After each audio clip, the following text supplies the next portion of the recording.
नमस्ते दोस्तों। As Indians जब हम पाकिस्तान के बारे में बात कर रहे होते हैं तो हमें एक बात बिल्कुल क्लियर रखनी चाहिए कि पाकिस्तान इंडिया के लिए एक नॉर्मल कंट्री नहीं है और कभी रही भी नहीं है।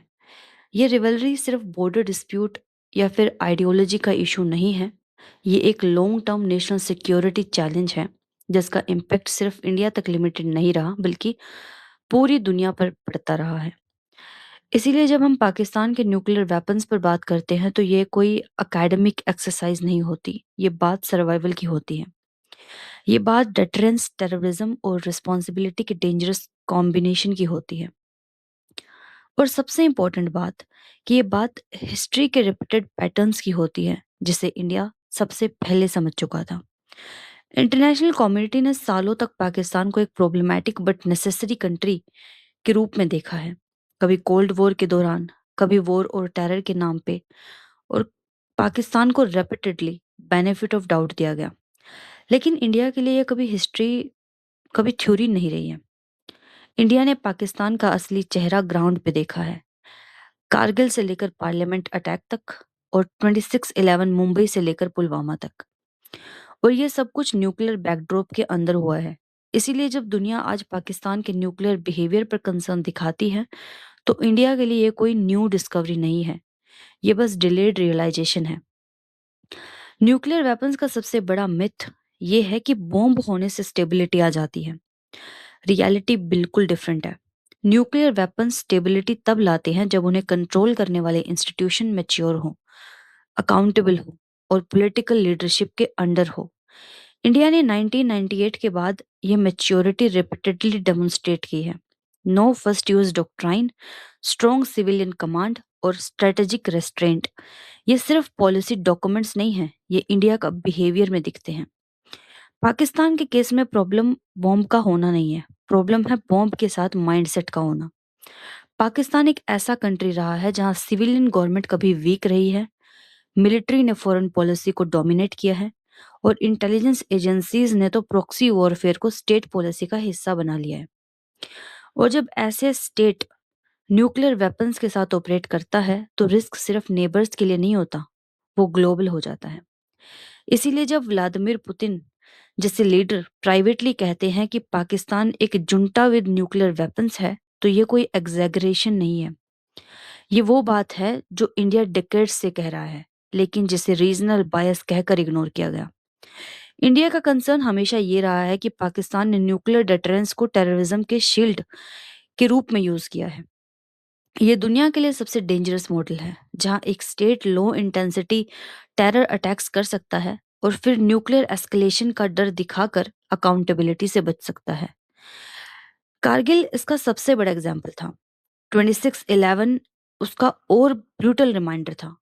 और पुलवामा ने दुनिया को ये दिखा दिया कि पाकिस्तान आज भी अपनी पॉलिसीज चेंज करने के मूड में नहीं है। और 2025 तक आते आते जब India repeatedly cross border terrorism के इशू को इंटरनेशनल फोरम्स पर उठाता है तो दुनिया फाइनली सुनने लगी, क्योंकि एविडेंस अब इग्नोर करना मुश्किल हो गया है। AQ खान नेटवर्क ने पाकिस्तान के न्यूक्लियर इकोसिस्टम की असली प्रॉब्लम को एक्सपोज कर दिया। ये सिर्फ एक इंडिविजुअल का फेलियर नहीं है, ये एक पूरे सिस्टम का फेलियर है जहां न्यूक्लियर पर नॉलेज स्टेट के एक्सक्लूसिव कंट्रोल में नहीं थी। लीबिया, ईरान और नॉर्थ कोरिया, ये सब कंट्रीज एक तरह से पाकिस्तान के न्यूक्लियर इरेस्पॉन्सिबिलिटी के विक्टिम्स भी हैं और एविडेंस भी। इंडिया ने इस पर कभी इमोशनल रिएक्शन नहीं दिया। इंडिया ने क्वाइटली, डिप्लोमेटिकली और कंसिस्टेंटली ये पॉइंट रेज किया है कि पाकिस्तान का न्यूक्लियर प्रोग्राम पोरस है, अकाउंटेबल नहीं है और मिसयूज के रिस्क से भरा हुआ है। आज जब डी क्लासिफाइड डॉक्यूमेंट्स और ग्लोबल लीडर्स की स्टेटमेंट ये बात कंफर्म करती हैं तो इंडिया के लिए ये कोई मूवमेंट ऑफ फ्लोटिंग नहीं है, ये एक मूवमेंट ऑफ सीरियस कंसर्न है, क्योंकि इंडिया सबसे पहला टारगेट होता है। 2025 के कॉन्टेक्स्ट में अगर देखें तो पाकिस्तान की इंटरनल सिचुएशन और ज्यादा फ्रेजाइल हो चुकी है। Economic crisis, political instability, frequent military interferences और रेडिकल एलिमेंट्स का इन्फ्लुएंस, ये सब चीजें एक न्यूक्लियर स्टेट के लिए अलार्म बेल्स हैं। India on the other hand economic growth, strategic clarity, global partnership और रिस्पॉन्सिबल न्यूक्लियर पोस्चर के साथ एक स्टेबल पावर के रूप में एमर्ज कर रहा है।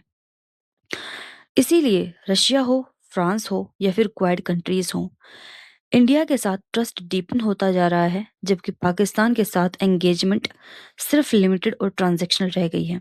वेस्ट ने पाकिस्तान को सालों तक कन्वीनियंस के लिए टॉलरेट किया, इंडिया ने सालों तक वार्निंग दी। आज जब न्यूक्लियर रिस्क ओपनली डिस्कस हो रहा है, तो हिस्ट्री धीरे धीरे इंडिया के स्टैंड को वैलिडेट कर रही है। ये पाकिस्तान के खिलाफ कोई प्रोपेगेंडा नहीं है, ये पाकिस्तान के ट्रैक रिकॉर्ड का लॉजिकल आउटकम है। और इस पूरी कहानी का सबसे इम्पोर्टेंट लेसन ये है कि न्यूक्लियर पावर होना एक अचीवमेंट नहीं होता। न्यूक्लियर रिस्पॉन्सिबिलिटी एक टेस्ट होती है जो रोज दिया जाता है।